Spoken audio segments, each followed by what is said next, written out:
Hi, are you ready for more Twits? I should have just finished the book last time. I didn't realize how close we were to the end, but we're gonna finish it and it's getting really exciting. I don't know if you remember last time they were gluing everything to the ceiling and turning the whole house upside down so they could trick the mean Twits while they were out buying guns. So let's see what happens now. The ravens swoop over. We know ravens are smart. They're like the smartest birds. So they're going to do something cool. I have a feeling. They had only just finished the job when the roly-poly bird came swooping in, screaming, "They're coming back! They're coming back!" Quickly, the birds flew back on the roof of the house. The monkeys rushed into their cage and stood upside down, one on top of the other. A moment later, Mr. and Mrs. Twit came marching into the garden, each carrying a fearsome-looking gun. "I'm glad to see those monkeys are still upside down," said Mr. Twit. "They're too stupid to do anything else," said Mrs. Twit. "Hey, look at all these cheeky birds still up there on the roof. Let's go inside and load our lovely new guns, and then it'll be bang, bang, bang and bird pie for supper." Just as Mr. and Mrs. Twit were about to enter the house, two black ravens swooped low over their heads. Each bird carried a paintbrush in its claw, and each paintbrush was smeared with sticky glue. As the ravens whizzed over, they brushed a streak of sticky glue onto the tops of Mr. and Mrs. Twit's heads. They did it with the lightest touch, but even so, the Twits both felt it. "What was that?" cried Mrs. Twit. "Some beastly bird has dropped its dirty droppings on my head." "On mine too," said Mr. Twit. "I felt it! I felt it!" "Don't touch it!" cried Mrs. Twit. "You'll get it all over your hands! Come inside and we'll wash it off on the sink." "The filthy, dirty brutes!" yelled Mr. Twit. "I'll bet they did it on purpose. Just wait till I've loaded up my gun." Mrs. Twit got the key from under the doormat where Mugglewump had carefully replaced it, and into the house they went. The Twits are turned upside down. "What's this?" gasped Mr. Twit as they entered the living room. "What's happened?" screamed Mrs. Twit. They stood in the middle of the room looking up. All the furniture, the big table, the chairs, the sofa, the lamps, the little side tables, the cabinet with bottles of beer in it, the ornaments, the electric fire, the carpets, everything was stuck upside down to the ceiling. The pictures were upside down on the walls, and the floor they were standing on was absolutely bare. What's more, it had been painted white to look like the ceiling. "Look!" screamed Mrs. Twit. "That's the floor! The floor's up there! This is the ceiling! Wait, we're standing on the ceiling?" "We're upside down!" gasped Mr. Twit. "We must be upside down. We're standing on the ceiling looking down at the floor." "Oh, help!" cried Mrs. Twit. "Help, help, help! I'm beginning to feel giddy." "So am I! So am I!" cried Mr. Twit. "I don't like this one little bit." "We're upside down and all the blood's going to my head!" shrieked Mrs. Twit. "If we don't do something quickly, I shall die. I know I will." "I've got it!" cried Mr. Twit. "I know what we'll do. We'll stand on our heads. Then, anyway, will be the right way up."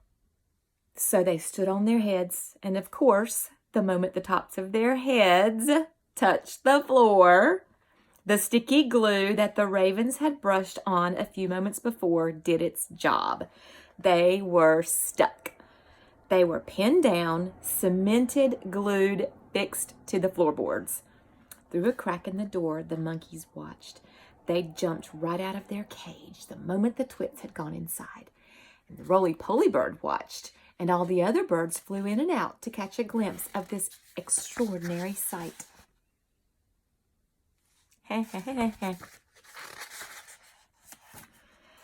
The monkeys escape. That evening, Mugglewump and his family went up to the big wood on top of the hill, and in the tallest tree of all, they built a marvelous tree house. All the birds, especially the big ones, the crows and rooks and magpies, made their nests around the tree house so that nobody could see it from the ground. "You can't stay up here forever, you know," the roly-poly bird said. "Why not?" said Mugglewump. "It's a lovely place." "Just wait until winter comes," said the roly-poly bird. "Monkeys don't like cold weather, do they?" "They most certainly don't," cried Mugglewump. "Are the winters here so very cold?" "It's all snow and ice," said the roly-poly bird. "Sometimes it's so cold a bird will wake up in the morning with its feet frozen to the bough that he's been roosting on." "Then what shall we do?" cried Mugglewump. "My family will all be deep-freezed." "No, they won't," said the roly-poly bird, "because when the first leaves start falling from the trees in autumn, you can all fly home to Africa with me." "Don't be ridiculous," Mugglewump said. "Monkeys can't fly." "You can sit on my back," said the roly-poly bird. "I shall take you one at a time. You will travel by the roly-poly super jet, and it won't cost you a penny." And down here, the Twits, get the shrinks. Get more payback. And down here in the horrid house, Mr. and Mrs. Twit are still stuck upside down on the floor of the living room. "It's all your fault," yelled Mr. Twit, thrashing his legs in the air. "You're the one, you ugly old cow, who went hopping around shouting, 'We're upside down! We're upside down!' And you're the one who said to stand on our heads so we'd be the right way up, you whiskery old warthog," screamed Mrs. Twit.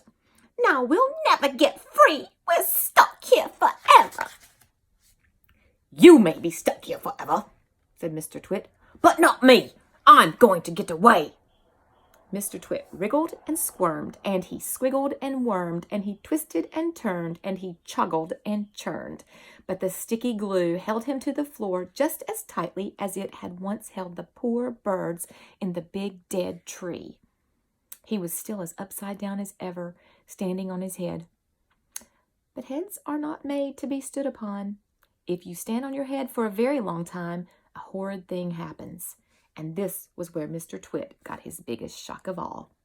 With so much weight on it from up above, his head began to get squashed into his body. Quite soon, it had disappeared completely, sunk out of sight in the fatty folds of his flabby neck.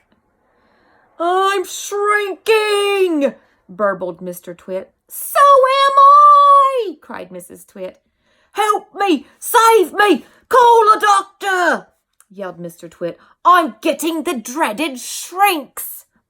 And so he was. Mrs. Twit was getting the dreaded shrinks too. And this time it wasn't a fake. It was the real thing. Their heads shrank into their necks. Then their necks began shrinking into their bodies. And their bodies began shrinking into their legs. And their legs began shrinking into their feet. And 1 week later, on a nice sunny afternoon, a man called Fred came round to read the gas meter. When nobody answered the door, Fred peeped into the house, and there he saw, on the floor of the living room, 2 bundles of old clothes, 2 pairs of shoes, and a walking stick. There was nothing more left in this world of Mr. and Mrs. Twit. And everyone, including Fred, shouted, "Hooray!" And there they are. I hope you guys like this book. I loved it. I think it's so fun. It's so funny. It's completely surprising. And we will probably read another by this author. So stay tuned. Sorry I got this video posted late, but I'm going to go ahead and launch right into the next book. So Keep your clicker fingers ready. Bye.